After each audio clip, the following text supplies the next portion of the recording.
The humble apple.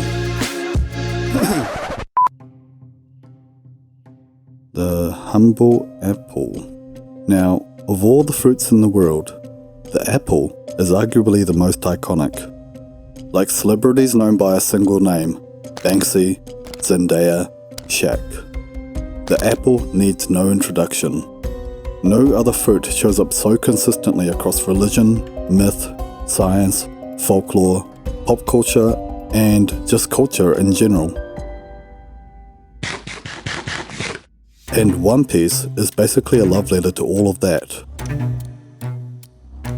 You've got a story written by a Japanese author starring a literal sun god who ate a magical fruit born from imagination.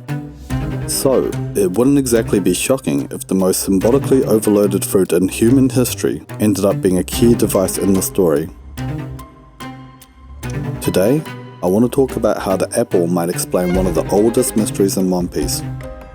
How did Blackbeard steal a devil fruit from an ability user? Now, fair warning, the gist of this theory might sound like old news, but I promise, Kusoland don't drop no slop. I'm here to shed light on an old idea and turn it into a full, airtight theory.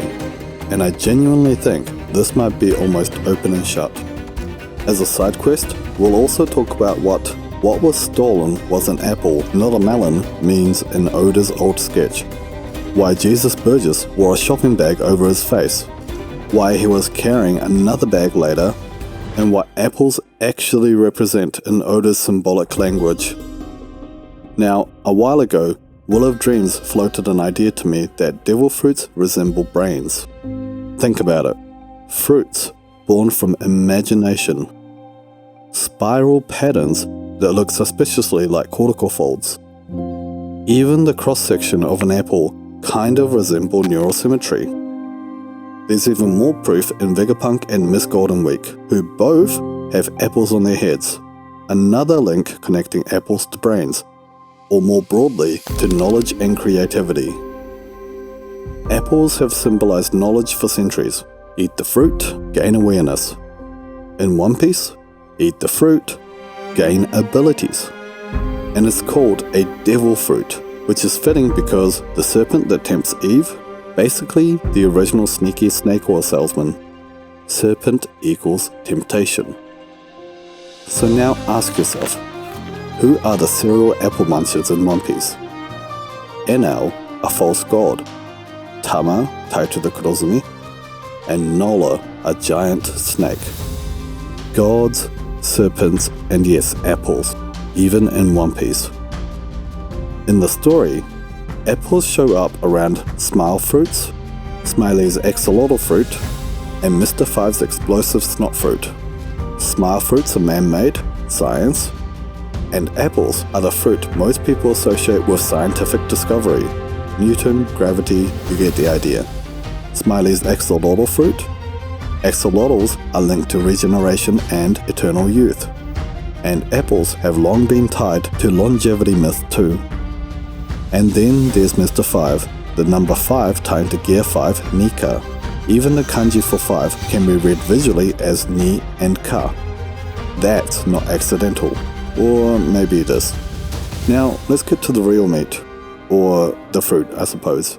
On Punk Hazard, when Smiley dies, we watch the Sarasara no Mi respawn into a nearby apple, one that was conveniently next to the location of death, in a sled pulled by a trained dragon. That scene establishes a rule. When a devil fruit user dies, the ability transfers into a nearby ordinary fruit. So what did Blackbeard do at Marineford? He waited until Whitebeard was at his weakest, finished him off, and had a fruit ready, probably an apple. And now here's where people overcomplicate it. They say Blackbeard ate Whitebeard's heart, or his brain, or it's some secret yummy ability, or Blackbeard is just biologically built differently. But that falls apart pretty quickly, because a crew full of human brain and heart eaters is just ew. And because in Dressrosa, Jesus, son of God Burgess, tried to obtain the Meramena Me without Blackbeard being present. If stealing a fruit from an ability user actually needed Blackbeard's body or ability, Burgess wouldn't even bother showing up by himself, since their whole mission would immediately fail the moment someone else ate Ace's fruit first, right? That would be a flimsy plan with no backup plans. So, what's Burgess the silly bucker up to by his lonesome? He shows up wearing a paper bag over his face, and the bag literally says Happy Store. Happy, smile, smiley. And where did he get the bag? Obviously from a store. What do you buy at stores? Groceries. And what groceries are shown to be bought in stores according to cover stories? Apples.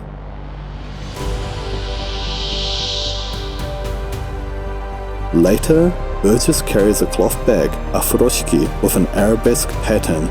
In Japan, that swirling design is often used to show thieves in old cartoons. And funnily enough, it matches a pattern on all devil fruits. So, connect the dots. He buys the apples, stores them in the furoshiki. If he unalives the one who ate the madamina fruit, or unalives any other ability users he comes across, the devil respawns into one of the apples in his bag. He walks away with the new devil fruit scot-free. Simple. He even blatantly states he'll steal a fruit by killing the user, which lines up perfectly with what we saw happen on Punk Hazard and Marineford. No cannibalism, no secret ritual, no shadow magic. Just preparation and understanding the mechanic. Now, as for how Blackbeard came to learn said mechanic, you only need to look back at all the clues Oda has given us already about the Blackbeard crew. Their crew motto is fate and luck. Things are just meant to be.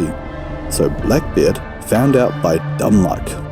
Which isn't surprising, since they go around being pirates unaliving people with Doc Q, a walking basket of apples. He was bound to figure it out eventually. The final nail in the coffin, the proof that it was an apple Blackbeard used to steal Whitebeard's devil fruit, is Blackbeard's mother's name, Eris. Named after the Greek goddess of strife and discord, Eris was the figure behind the Apple of Discord. A golden apple she threw among the gods that became the catalyst for the entire Trojan War. The apple connection to Blackbeard runs deeper than coincidence. It's in his blood. And coincidence or not, his name is Teach, meaning to impart knowledge. Now about that weird note in Oda's early prototype Ford, what was stolen was an apple, not a melon. This is where it gets linguistically interesting. In ancient Greek, the word melon could refer broadly to fruit, sometimes apples, sometimes other tree fruits. Over time, Latin develops melon, specifically meaning just apples. Meanwhile, the English word melon traces back to that same Greek root. So historically, apple and melon share a linguistic ancestor. So when Oda writes apple not a melon, I believe he's flexing his knowledge of linguistic history, especially when the Gum Gum no Mi looks somewhere between a melon and an apple. And Oda loves that kind of wordplay. Speaking of Latin and apples, Luffy grew up atop Mount Colubo on Dawn Island. Turns out this mountain is actually an apple producer. Who knew? And Colubo sounds like Colubra, which means snake or serpent in Latin. So again, apples and snakes. But if you're still not convinced that this theory is bulletproof, Zoro's ancestral region Ringo literally means apple. Tama's name phonetically means jewel, gem, or ball, while her favorite food is an apple. Zenesha likes to eat sky apples. Apple and Apollo, the sun god, sounds similar if you say them in Japanese. Apuru, Aporo. I don't know, I'm sure there's more clues in some of those points. But anyway, Blackbeard didn't perform dark magic at Marineford. He brought groceries. And sometimes the simplest explanation is the correct one. Okay, bye. Oh, and by the way, if you want to know how Blackbeard can eat multiple devil fruits, not just how he obtains them,